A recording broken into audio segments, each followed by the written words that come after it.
오늘 아침 일라디오.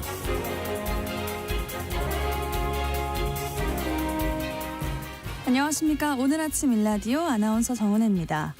최근 홍콩과 대만, 태국, 싱가포르 등에서 코로나19 환자가 증가세를 나타내고 있는데요. 국내는 아직까지 안정적으로 관리되고 있는 편이지만요. 방심해선 안 될 것 같습니다. 우리도 하수 감시 등에서 코로나19 바이러스 검출과 바이러스 농도가 소폭 증가한 것으로 나타났는데요. 예년의 양상을 보면 여름철 유행 가능성을 배제할 수 없다고 합니다. 이 때문에 질병관리청이 고위험군들의 예방접종을 권고하고 나섰는데요. 20일 기준 고위험군 절반이 아직 백신 접종을 하지 않은 상태라고 하고요. 이분들 위해서 다음 달 30일까지 접종 기간을 연장한다고 합니다. 현재 사용 중인 백신은 국내외에서 유행 중인 변이 예방 효과가 있다고 하니까요. 고위험군에 해당하는 분들은 기간에 접종해 두시면 좋을 것 같습니다. 네, 곧 있으면 일찍 휴가 떠나는 분들이 있을 텐데요. 코로나19가 유행하는 국가를 여행할 때 특히 예방수칙 잘 지키셔야겠고요. 요즘 손 씻기나 기침 예절 같은 개인 위생 관리가 소홀해졌는데 점차 덥고 습한 날씨에 철저한 위생 관리 신경 써주시기 바라겠습니다. 5월 26일 월요일 오늘 아침 일라디오 출발합니다.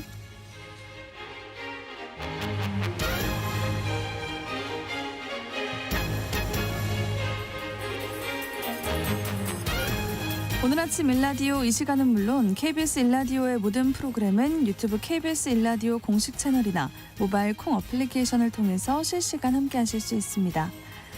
네, 매주 월요일 이번 주 농작업 정보 시간 준비되어 있고요. 건강의료 처방전 시간에는 전립선암의 위험성에 대해 알아보도록 하겠습니다. 또 물건 탐구생활 시간에는 밥맛을 좌우하는 다양한 밥솥에 대해 이야기 나눠보겠습니다. 청취자 여러분들이 참여하실 수 있는 퀴즈 드릴게요. 바닷물 온도 상승 등으로 올해 비브리오 폐혈증군 검출 시점이 작년보다 5 빨라질 수 있다고 합니다. 그래서 오늘부터 4개월간 정부가 수산물을 수거해 검사하기로 했고요. 이 비브리오 폐혈증군은 고위험군 환자를 중심으로 드물게 발생하지만 그 치사율이 50%에 달해서 각별한 주의가 필요합니다. 이 고위험군에 해당하는 사람 다음 중 누굴까요? 1번 간질 환자, 2번 치매 환자. 자, 추첨을 통해서 농촌진흥청에서 제공하는 핵삼 세트를 한 분께, 향긋한 커피 드실 수 있는 모바일 커피 쿠폰 4분께 드리도록 하겠습니다. 방송에 참여하실 분들은 단문 50원, 장문 100원이 드는 유료 문자 샵 9730으로 보내주세요. 유익한 정보와 살아있는 이야기가 있습니다. KBS 오늘 아침 일라디오.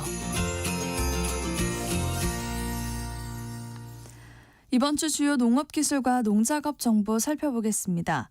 네, 건강에 관심이 높아지면서 콩도 기능성 시대라고 합니다. 암세포 증식과 종양 성장 억제 효과가 확인된 검정콩 소만이 개발됐다고 하는데요. 이 소식부터 살펴보겠습니다. 농촌진흥청 대변인실 박승무 농촌지도관님 전화 연결되어 있습니다. 안녕하세요. 네, 안녕하세요. 반갑습니다. 네, 반갑습니다. 이번에 검정콩 소만 품종 개발하셨다고요. 소개 좀 해주세요. 네, 맞습니다. 갈수록 값싼 수입 콩이 밀려들면서 국산 콩의 소비가 줄고 있는데요. 소만은 콩 소비 확대를 위해 2021년도에 개발한 기능성 검정콩 품종이고요. 기존 품종들과 비교했을 때 황산화 성분 함량이 가장 높았습니다. 소만은 기능성뿐만 아니라 재배적인 측면에서도 장점이 많은데요. 수량성이 일반 품종보다 13%나 높고 쓰러진 피해 등이 거의 없고요. 기계 수확도 가능해져서 재배 효율성까지 갖춘 우수한 품종입니다. 네, 항산화 성분 함량이 특징이라고 하셨는데 그 소만에 함유된 기능성 성분과 효과 어떤가요?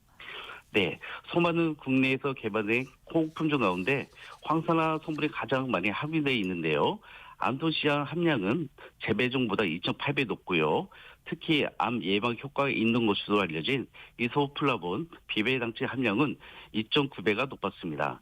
실제로 세포 실험과 동물 실험을 통해 소만 추출량이 뇌종양, 유방암, 피부암 등 암 예방에 효과가 있다는 결과를 얻었는데요. 그 효과도 재래 검정콩보다 우수한 것으로 확인됐습니다. 이 효과는 60kg 성인 기준 하루 15.2kg를 섭취할 때 기대할 수 있고요. 홍밥으로 섭취할 경우에는 쌀 200kg 기준 약 7% 비율입니다. 네, 예전에 검정콩 품종 청자 5호도 개발이 되어서 보급됐다고 들었는데 이 청자 5호와 이 소만의 차이점은 무엇인가요? 네, 청자호는 종자 크기 큰 검정콩 품종으로 국내에서 서리테라 불리는 시장에 90% 이상 점유하고 있는데요. 안토시아닌 함량이 높아 비만 예방 효과와 대사 증후군 예방에 아주 좋습니다. 이에 비해 소만은 크기는 작지만 기능성이 가득 찼다는 의미를 담고 있고요. 국내에서 약콩이라 불리는 시장으로 구분되는데요. 황산화 활성과 이소플라보 함량이 높아서 앞에서 말씀드린 것과 같이 암 예방 효과가 높다는 것이 특징입니다. 그렇군요. 그럼 개발된 검정콩이 빨리 보급되면 좋을 텐데 그게 언제쯤일까요? 네, 소만은 올해 한국농업기술진흥원을 통해 보급주 2톤을 생산하여 내년부터 농가에 정식 보급될 예정이고요. 안전적인 생산과 소비를 위해서 업체와 농가의 계획 재배를 확대하고요. 올해는 현장 실질 등 관련 사업을 선제적으로 추진해서 산업화 연계를 위한 원료고 17톤 이상 대량 확보할 계획입니다. 이를 토대로 내년부터는 농산업체와 식품업체 등과 함께 건강 기능성 식품, 환자식, 고령 친환식 등 다양한 분야에서 제품화될 가능성이 커지고 있는 상황입니다. 네, 소만 말고 기능성 콩 개발 계획도 있나요? 네, 이소플라본, 사포닌 등 콩에 함유된 기능성 성분들이 높은 품종들을 지속해서 개발하고 있는데요. 황산화 활성이 높은 소만을 비롯해 단백질 함량이 높은 대란 등 개발된 기능성 콩 품종들의 임상 시험 등 관련 연구를 추가로 수행하고 있는데요. 앞으로도 품질과 기능성 향상을 위한 연구를 통해서 국산콩의 새로운 수요 창출과 소비 확대에 노력할 예정입니다. 네, 다음 소식 살펴보도록 하겠습니다. 자동으로 논물을 관리해주는 그 단순형 자동 물구가 개발됐다고요? 네, 맞습니다. 그동안 관행대로 물을 흘려보내는 방식으로 논물을 관리하는 농가가 많았는데요. 그러면 농업 용수가 많이 낭비됩니다. 자동 물구는 논에 물이 드나들 수 있는 물구를 자동으로 여닫으며 논물을 관리하는 장치를 말하는데요. 이번에 농촌진흥청은 산업체와 함께 자동으로 논물을 관리할 수 있는 단순형 자동 물구를 개발했습니다. 네, 기능을 단순화하고 또 생산 단가를 절반으로 줄이셨다고 하셨는데 그 경제성은 어떤가요? 네, 우선 설치가 쉽고 사용 간편하고요. 그리고 통신비 전개가 거의 되지 않는데요. 우리가 그 보급형 자동 물구에 대한 설문조사 결과를 반영하여 2002년도에 성과를 넣었는데요. 그러다 보니까 생산 단가 등이 절반으로 드는 것이 특징입니다. 네, 그러면 언제쯤에 이 농가들에게 보급이 될까요? 네. 올해 충남 천원과 전남 나주 등에서 현장 실증 실험을 진행했는데요. 현장 정선 실험을 거쳐 관련 업체의 기술 이전 사용할 예정이고요. 정부의 간수도 사업이나 물 전략, 스마트 물 공고 사업 등 다양한 사업과 연계한 대단히 실증 연구를 통해서 광역 통합 물 관리 시스템으로 확장해 나갈 예정입니다. 네, 이번 주 주요 농작업 정보 하나 더 살펴보도록 하겠습니다. 최근 기온이 높아지고 있습니다. 요즘 한창 고구마 묘를 본밭에 심는 시기라고 하는데 이 섭식 작업을 할 때 주의할 상황이 있다고요. 알려주시죠? 네, 고구마는 비닐 멀칭 재배를 하면 보온, 보수, 토양 유실 방지, 잡초 발생 등 어찌 효과가 있어 아주 좋은 장점이 있습니다. 5월 상순에서부터 6월 하순까지 삽식을 하는데요. 삽식할 때는 토양 수분과 토성에 따라 뿌리 내밀이 다른데요. 사지토의 경우에는 싹을 3에서 5일 음지에서 보관해서 묘를 경화시킨 후에 삽식해 주셔야 합니다. 그리고 뿌리 내림을 촉진시키고 활착을 좋게 하기 위해서는 잎이 떨어지지 않도록 주의해서 심어야 합니다. 마지막으로 묘의 선단 잎 하에서 6마리부터 덩이 뿌리 대뿌리가 나타나기 때문에 그 부분이 땅 속에 묻히도록 하고요. 생장점은 땅 속에 묻히지 않도록 주의하셔야 합니다. 네, 이번 주 농장업 정보 여기까지 듣도록 하겠습니다. 농촌진흥청 대변인실 박승무 농촌지도관이었습니다. 고맙습니다. 예, 감사합니다.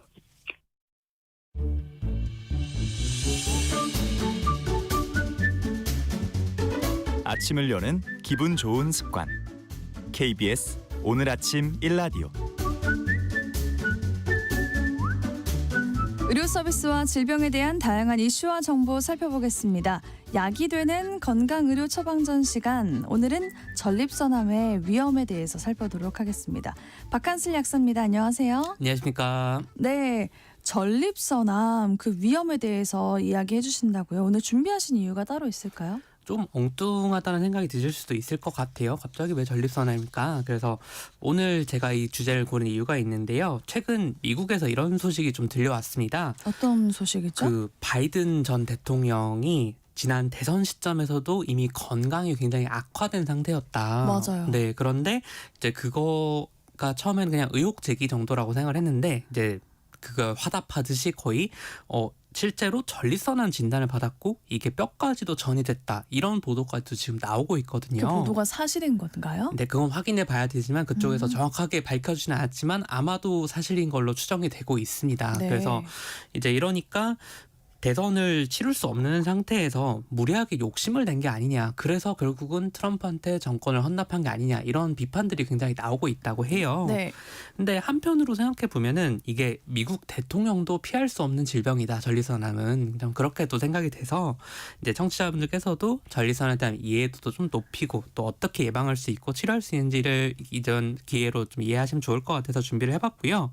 그럼 제일 먼저 이 전립선암이 얼마나 발생하냐, 그다음에 전립선암이 뭐 얼마나 위험한 거냐를 살펴봐야 되는데 네. 이제 일단 전립선은 남성한테만 있다 보니까 남녀를 분리해서 보긴 해야 되거든요. 그런데 남성암 중에 전립선암이 2위입니다. 2위요? 네, 정말로 아. 높다고 할 수 있고 뭐 이런 얘기하면 또 그럼 1위는 뭔가요? 이렇게 물어보시는 분들도 1위는 계시잖아요. 뭔가요? 1위는 폐암입니다. 우리나라에서. 폐암이고. 네. 그래서 어쨌든 간에 2위면 굉장히 높은 암인 거고 네. 그래서 그러면 전립선암은 어떤 암이냐 이런 걸 궁금해하실 건데 전립선암은 좀 특이한 암이에요. 그래서 왜요? 실제로 암 발생률은 2위로 높은데 사망률은 꽤 낮거든요. 그래서 우리가 이제 암에 대해서는 사망률이라는 얘기는 잘 하지 않고 5년 생존율이라는 개념을 많이 씁니다. 그래서 5년 생존율. 5년이 지난 다음에도 생존해 계시면 거의 이제 완치했다 정도로 생각을 하기 때문에 그래서 5년 생존율이라는 표현을 쓰는데요.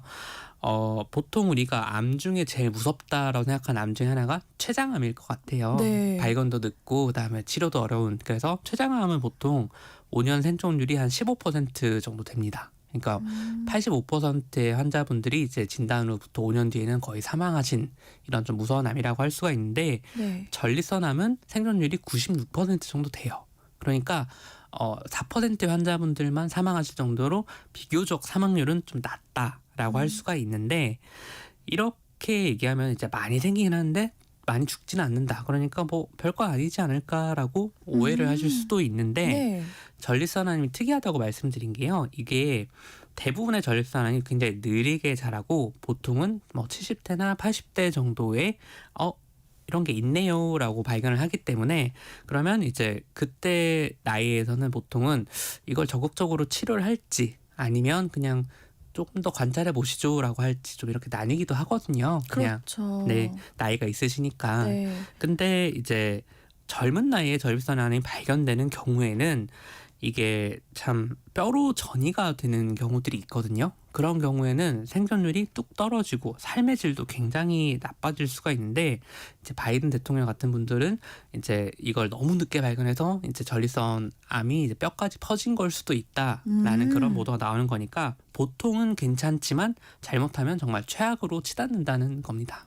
그걸 많이 하잖아요. 건강검진을 주기적으로 하는데 전립선암을 발견하기가 쉽지 않은 건가요?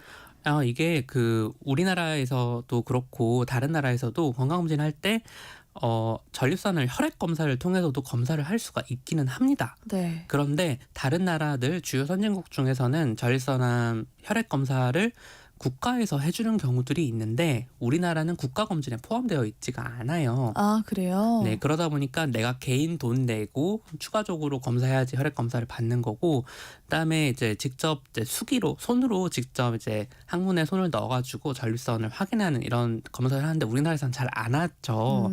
네, 그러다 보니까 좀 늦어지는 거라고 할 수가 있습니다. 그렇군요. 그래서 보통은 이 전립선암이 느린 암이기는 한데 잘못하면 상황이 심각해질 수 있는 그런 위태로운 암이구나라는 생각이 좀 드는데 이런 전립선암은 왜 생기는 걸까요?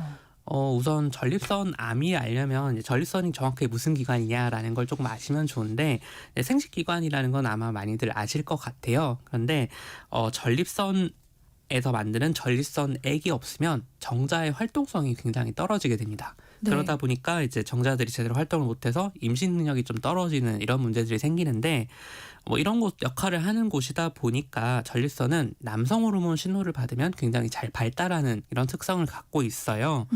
그런데 이러다 보니까 이제 보통은 우리가 전립선이라는 용어를 제일 많이 듣는 질병이 전립선 비대증이실 거예요. 그래서 보통 이제 40대 이상, 50대 정도 넘어가면은 소변이 잘 안 나오는 것 같다, 이런 증상을 호소하시는 분들이 많은데, 네. 전립선이 하필이면 이제 소변이 나오는 길, 그러니까 요도를 이렇게 약간 손으로 감싸지듯이 이렇게 둘러싸고 있거든요. 그래서 남성 호르몬 신호를 이제 한 30년, 40년 계속 받다 보면 전립선이 계속 9% 오르다 보니까 우리가 뭐 물 뿌리는 호수 같은 것도 이제 손으로 꽉 움켜쥐면 물이 잘 안 나오죠. 그것처럼 그렇죠. 요도를 둘러싸고 있는 전립선이 부풀면 요도가 압박이 돼가지고 소변이 잘 안 나오는 거예요. 그래서 전립선 비대증을 제일 많이들 앓으시는데, 이제 그냥 부푸는 정도에 그치는 게 아니라 전립선이 너무 이제 남성 호르몬 신호를 많이 받다 보면은 일부는 암세포로 변화할 수도 있거든요. 네. 이제 그런 불행한 경우가 이제 전립선암이 되는 건데, 이제 그러면 전립선암이 자라면 뭐 그럼 뭐 다른 게 있냐라고 할 수 있는데, 사실은 겉보기에는 증상이 비슷할 수가 있어요.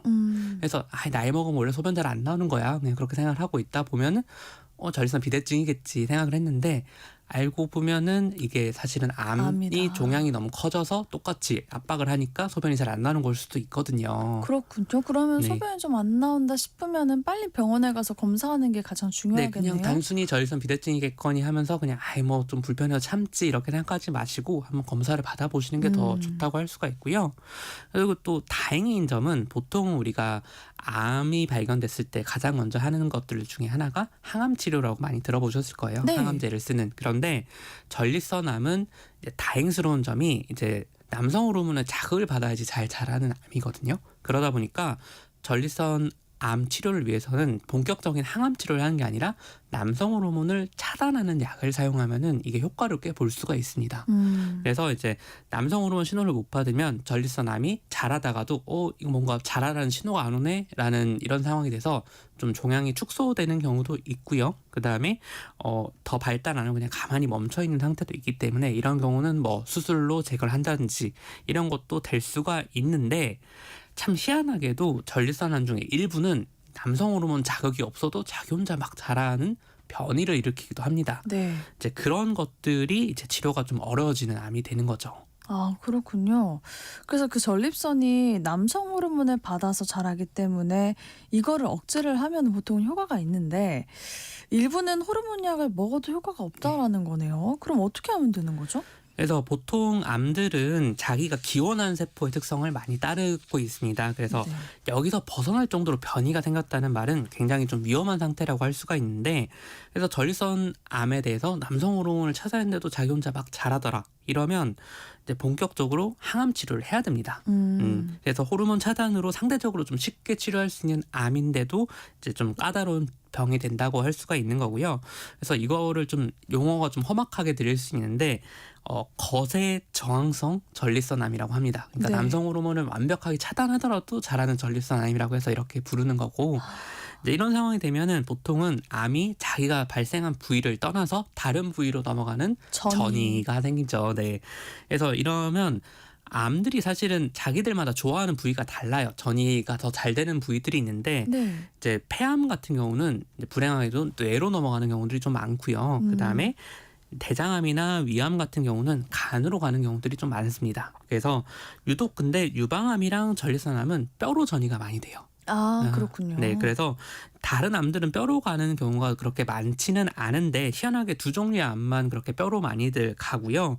그래서 왜 두 암만 글로 뼈로 가냐라는 건 연구가 조금 더 돼야 되긴 하는데 네. 보통 이제 여성분들 이제 중년 이후 이제 폐경 갱년기에 접어들면은 뼈 건강이 굉장히 약해지는 경우들이 많죠. 사실 네. 뼈의 성장을 촉진하는 것도 성호르몬이 하거든요. 그래서 그런 것 때문에 그런 건데, 그래서 아마도 성호르몬이 작용하면 발달하는 그 기전이 아주 비슷하기 때문에 뼈로 많이 가는 게 아닐까. 유방암도 성호르몬 작용 때문에 나타나는 경우들이 많거든요. 전립선도 비슷하니까 이제 그런 게 아닌가라는 좀 추측은 되고 있는데, 어쨌든 간에 문제가 되는 거는 이렇게 암이 뼈로 넘어가면 이게 정말 잡기가 어렵다는 겁니다.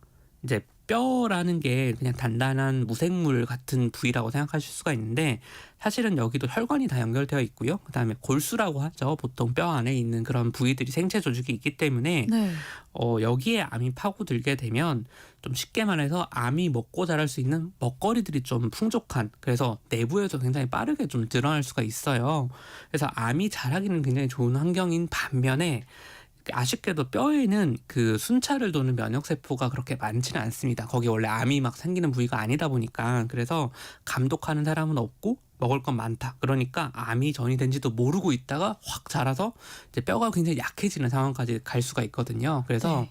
이게 내가 엑스레이 같은 걸 찍어보면 뼈 속에 암이 있는 걸 확인할 수가 있는데, 보통은 내가 아무 증상이 없는데 엑스레이를 찍지는 않잖아요. 그렇죠. 그러다 보니까 그냥 우연히 길에서 넘어졌는데 뼈가 굉장히 거의 산산조각 나듯이 부서지는 경우들이 있습니다. 이런 거를 특이성 골절이라고 하는데, 이런 게 암이 뼈에 딱 전이가 되면은 뼈를 전반적으로 너무 약하게 만들어서 이런 일이 생기거든요. 그래서 확인해 보면 암이 있습니다, 이렇게 발견되는 경우들이 있는 거죠. 뒤늦게 발견이 뒤늦게, 되는 거군요.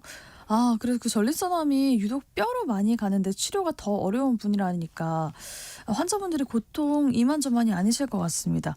그러면 이 전립선암 어떻게 치료하는 건가요? 일단 뼈로 암이 전이되면요, 사실 엄밀한 의미에서 완치는 조금 어려울 수가 있습니다. 우리나라에서 보고되는 바로는 이렇게 뼈로 암이 전이된 경우는 평균적으로 3년 정도 생존을 하신다고 해요. 그래요. 네, 그러니까 이제 이런 경우는 그 3년 동안 이제 최대한 좀 환자의 삶의 질을 높이고 진행을 늦추는 정도의 치료들만 가능한데, 뼈가 사실 특수한 부위라 가지고 항암제를 써도 잘 효과가 없기도 하고, 그다음에 수술로 뼈 속을 막 긁어내고 이런 것도 거의 어려울 거 아닙니까? 그 뼈를 잘라야 되니까. 네. 네, 그래서 보통은 이제 방사선 치료라고 하는, 그 외부에서 방사선을 쐬주면 뼈를 뚫고 지나가서 그 안에 있는 암을 타격할 수가 있거든요. 이제 그런 치료를 받는데 이것도 좀 진행을 늦추는 정도에 그친다라고 생각하시면 좋을 것 같고요. 완치가 어려운 암이네요. 네, 그래서 이제 그러면 또 어떻게 다른 방법은 없냐, 진행을 늦추는 방법 없냐라고 하면, 아까 제가 암이 뼈에 전이되면 부러지기가 쉽다고 말씀을 드렸어요. 골절이 좀 심하게 발생할 수가 있는데, 네. 그런 걸 예방해서 오히려 골다공증 약을 좀 먹어주기도 합니다. 골다공증 약을 먹어주면은 그게 이제 뼈를 좀 튼튼하게 해주는 약이지 않습니까? 그 다음에 암이 이제 뼈를 갉아먹는 걸 좀 늦춰주기도 하거든요. 이제 그런 것 때문에 좀 뭐 골다공증 약 같은 걸 먹어주기도 하고, 뭐 최근에 좀 다른 항암제들도 나오긴 했습니다만 사실 막 그렇게 강하게 효과를 발휘하기는 좀 어려운 상황이라서 저는 아까 처음 말씀 주신 것처럼 이게 주가 암 검진으로 좀 도입을 해가지고 혈액 검사를 해서 좀 전립선암을 미리 초기에 발견하는 게 제일 중요하지 않을까 생각을 합니다. 네. 그래서 그 남성암 2위잖아요. 네. 그 전립선암이 남성암 2위면은 충분히 검사를 할 것 같은데 지금은 그게 왜 안 될까요? 이게 일단 1차적인 이유는 아까 전립선 암도 혈액 검사가 된다고 했는데, 그러면 그 혈액에서 전립선에만 있는 특수한 항원, 전립선 특이 항원, 이제 영어로는 PSA라고 하는데, 네. 그런 것들을 발견하면은 전립선에 뭔가 문제가 있다라고 생각할 수가 있겠죠. 그래서 그런 걸 검사를 하는 건데, 문제는 이게 꼭 암이 있어야만 나오는 게 아니라는 거예요. 그래서 자전거 많이 타시는 분들은 아마 아실 건데, 자전거 안장 부위가 하필은 전립선 위치거든요. 그래서 너무 오래 타면 전립선이 물리적으로 너무 강하게 자극이 돼서 이 PSA 수치가 올라갈 수가 있어요. 그리고 이제 아예 전립선 염증이 생긴다거나 전립선 비대증이 있는 경우도 PSA 수치가 좀 올라갈 수가 있기 때문에 이게 꼭 암이 있어야만 올라가는 게 아니고 암이 있을 수도 있다라는 힌트가 될 수가 있다는 거죠. 그러다 보니까 이거를 꼭 국가에서 이렇게 검진을 해줘야 되나 비용을 많이 들여가지고 이런 회의론도 조금 나오고 있는 거긴 하고요. 네. 예, 그런데 이제 유럽에서 실제로 이런 거 검사를 해봤습니다. 실제로 검사를 해봤더니 PSA 검사를 50대 이상하게 도입을 하니까 생존율이 굉장히 올라가고 사망률이 21% 정도 감소하더라. 아, 라는 그래요? 그런 결과가 나왔거든요. 그러면 저는 충분히 도입을 할 만하다고 생각을 하고 당장 이웃나라 일본 같은 경우도 이런 것들을 거의 실질적으로 국가가 보장을 하고 있거든요. 그러다 보니까 일본은 전립선암 5년 생존율이 99% 수준으로 올라가 있습니다. 그러니까 우리나라가 다른 암들은 굉장히 잘 잡아서 보통 5년 생존율이 한 72% 정도 돼서 다른 전 세계 국가에 비해서 굉장히 높은 수치를 유지하고 있는데 이제 전립선암에 대해서는 일본한테도 지고 있다. 그래서 우리가 미리 조기에 발견하는 게 좀 더 힘을 쏟아야 되지 않을까 저는 그렇게 생각을 합니다. 네. 그럼 그게 전립선암이 뼈로 번지면 치료가 어려운 병이니까 검진의 중요성이 더 큰 것 같다라는 생각이 듭니다. 그럼 관련해서 좀 희망적인 소식은 없을까요? 우선 전립선암 위험을 높이는 유전자들을 또 찾아냈습니다, 우리가.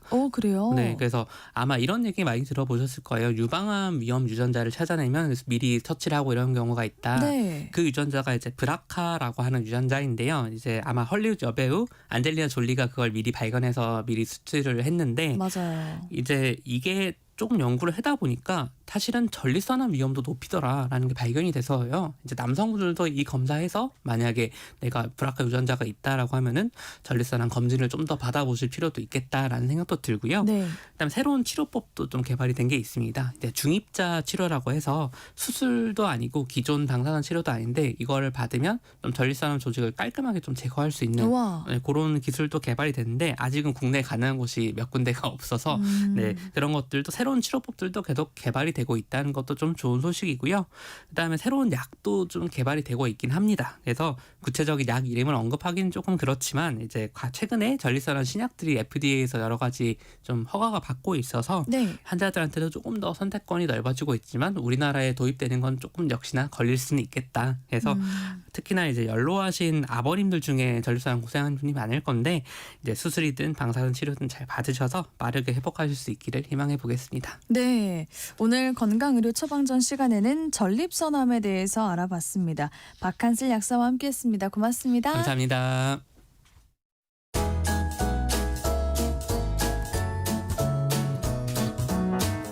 상쾌한 하루의 시작.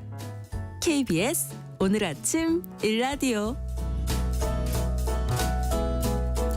물건 속 이야기와 라이프 스타일, 그 사용 가치를 생각해보는 물건 탐구 생활 시간입니다.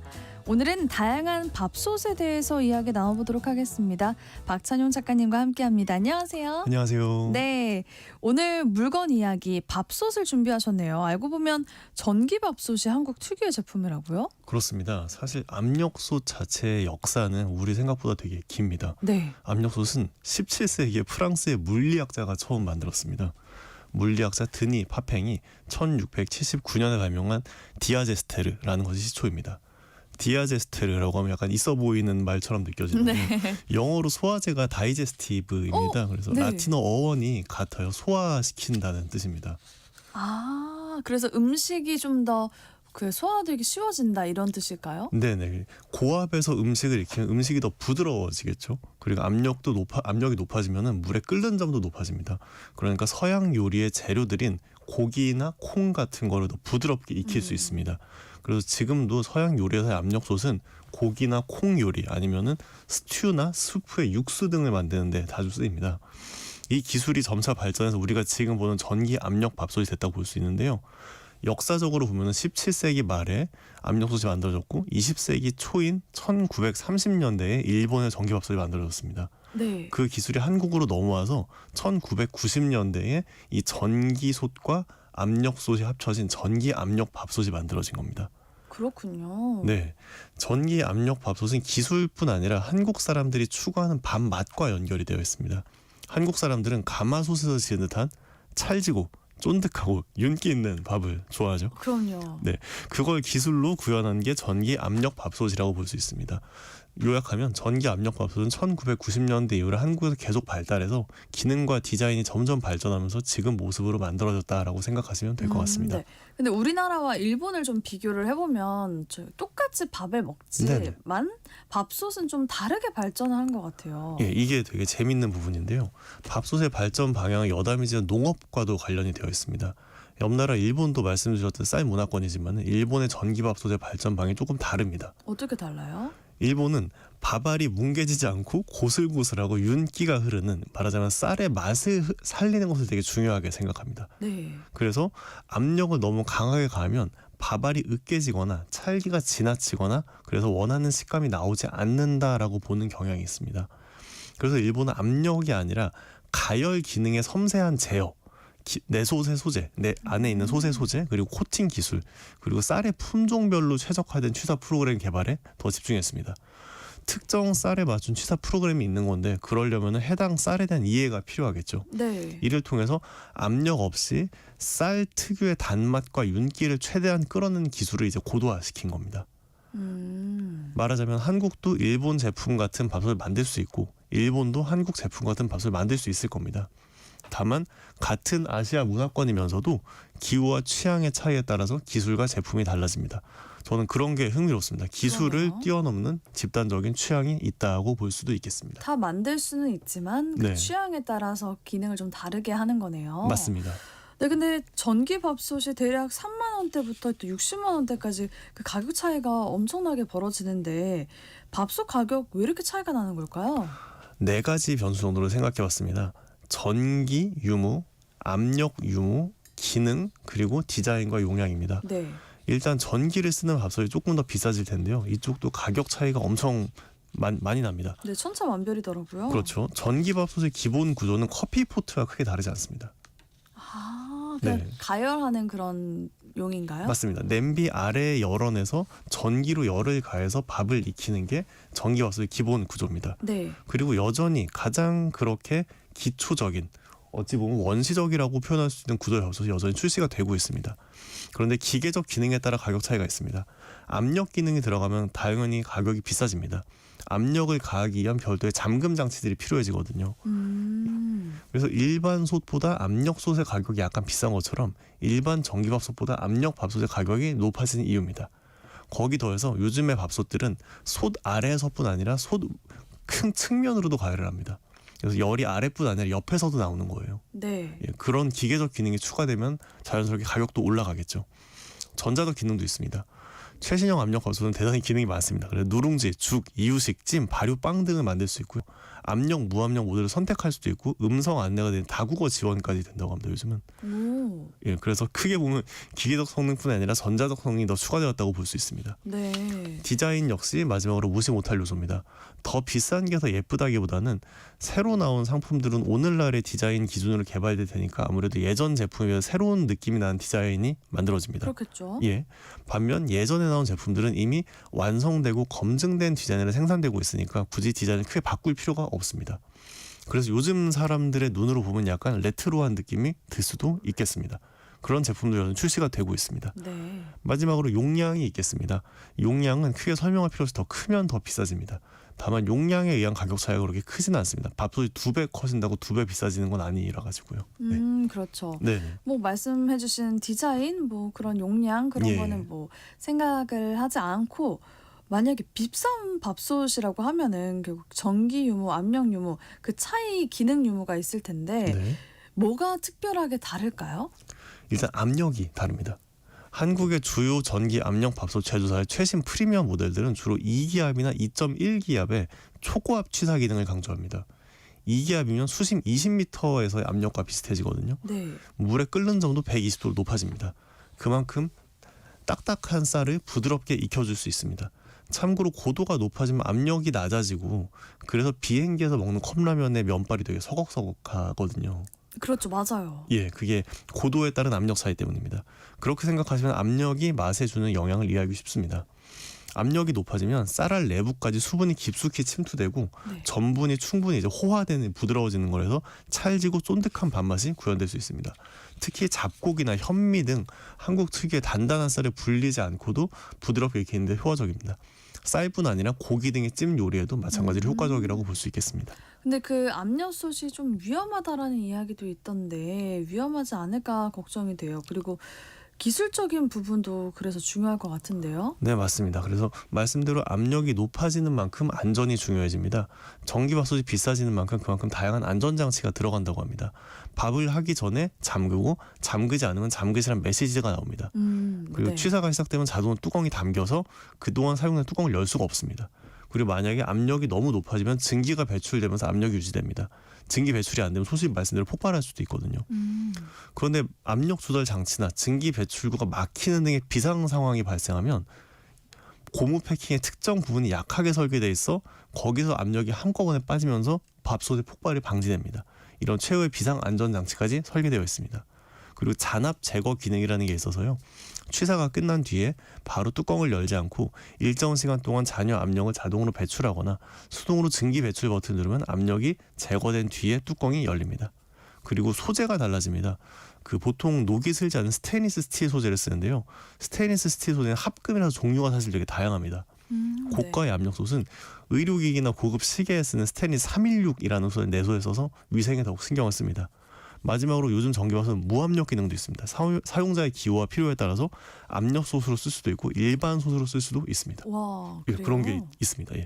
그래서 이렇게 일상적인 물건에도 오랫동안 축적된 기술과 섬세한 요소가 들어가 있고요. 저는 그런 게 물건을 보는 재미 중 하나라고 생각합니다. 네, 1208님이 문자를 보내주셨는데요. 밥솥 너무 신기하네요. 저는 그냥 백미나 현미 기능만 사용하는데 설명서 자세하게 들여봐야겠네요 라고 하셨어요. 네, 내가 갖고 있는 밥솥의 기능이 어떤 건지 살펴보고 여러 방법으로 사용해보면 좋을 것 같은데요. 맞습니다. 네, 그리고 그나저나 요즘 쌀 소비량이 줄어든다라는 뉴스를 많이 봤어요. 네네. 밥솥은 그래도 계속 만들어지고 있나요? 이것도 되게 재밌는 얘기입니다. 예전에는 해외 유학이나 이민 가시는 분들이 상징적으로 밥솥 들고 가시는 경우가 많았거든요. 맞아요. 예. 근데 요즘에는 그런 경우도 많이 줄었습니다. 그리고 말씀대로 쌀 소비량이 지속적으로 줄고 있습니다. 한국의 1인당 연간 쌀 소비량은 1991년 116.3kg이었는데 2020년 56.9kg으로 거의 절반 수준까지 떨어졌습니다. 즉석밥 시장이 확대된 것도 중요한 요소인데요. 1인 가구 증가, 간편식 선호 트렌드 등으로 즉석밥 시장이 빠르게 성장하면서 밥솥 수요를 대체하고 있습니다. 그래서 2019년에 즉석밥 시장은 4,938억 원 규모였는데요. 네. 2025년 5,200억 원대 규모까지 성장할 전망입니다. 그런 면에서 한국에서 가장 큰 밥솥은 충북 진천에 있는 한국 즉석밥 점유율 1위 회사의 공장이라고 볼 수도 있습니다. 반면 이제 세상이 넓어서 늘 방법이 있습니다. 이제 한국 전기밥솥 시장 매출은 해외에서 발생합니다. 예를 들어 한국 전기밥 시장에서 가장 점유율이 높은 기업은 전체 매출의 20%가 이미 해외에서 발생한다고 합니다. 와. 중국, 베트남, 미국 등으로 진출하는 겁니다. 다른 회사들도 북미, 중국, 동남아시아 시장 진출을 강화하고 있습니다. 그렇군요. 근데 요즘 전기밥솥뿐만이 아니라 솥밥 하시는 분들이 꽤 보이더라고요. 솥밥 식당도 많이 생겼고요. 맞아요. 그럼 무쇠솥도 요즘 유행인가요? 맞습니다. 솥밥의 무쇠솥의 인기는 2010년대 후반부터 2020년대에 확연한 증가 추세입니다. 과거엔 추억 속 가마솥이나 특정 한식당에서 볼 수 있었는데 지금은 가정에서도 프리미엄 집밥의 상징으로 인기를 끌고 있습니다. 아, 그래요? 네. 와, 그렇게 변화가 지금 빨리빨리 이루어지는 것 같은데 다양한 재료를 활용해서 솥밥 하시는 분들 보니까 되게 맛있어 보이더라고요. 예. 저도 솥밥만 보면은 밥 생각이 없다가도 밥 네. 생각이 나는데 정말 이렇게 다양한 기능 그리고 다양한 밥솥에 대해서 저희가 이야기를 나눠봤습니다. 물건 탐구 생활 오늘은 다양한 밥솥에 대해서 이야기 나눠봤는데 너무 즐거웠습니다, 작가님. 네, 감사합니다. 박찬용 작가님과 함께했습니다. 고맙습니다. 네, 오늘의 퀴즈 정답 간 질환자였습니다. 1160님 간 질환자, 0655님 간 질환자, 3170님 간 질환자. 제가 간이 좋지 않아서 6개월에 한 번씩 검사를 꼭 하는데요. 최근 검사에서 좋은 결과 나와서 기분이 좋았습니다. 다행입니다. 축하드립니다. 0554님 간 질환자. 간은 사람에게 가장 중요한 장기죠. 간을 잘 보호해서 건강한 삶을 살아갑시다. 네, 모두들 응원하겠습니다. 오늘 아침 일라디오 지금까지 아나운서 정은혜였습니다. 모두 좋은 하루 보내세요.